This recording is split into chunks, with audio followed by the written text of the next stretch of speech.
TrueDriver, здравейте, Марто на телефона. Ало, препоръчаха ви като най-добрите, вярно ли е? Стараем се, с какво мога да бъда полезен днес? Ще ми трябва превоз след седмица, но трябва да е дискретно.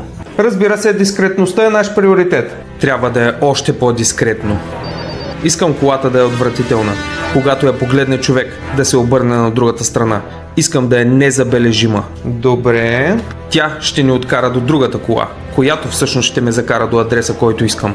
Разбирам. Ще се постараем да осигурим незабележим автомобил точно по вашите критерии. Също така искам 2 спомагателни коли, които да движат с охрани близко до нас. Ние не сме охранителна фирма, но ако желаете, мога да се свържа с външна такава и да комбинираме услугата. Няма значение, няма да имам нужда от тях. Ще взема оръжието си.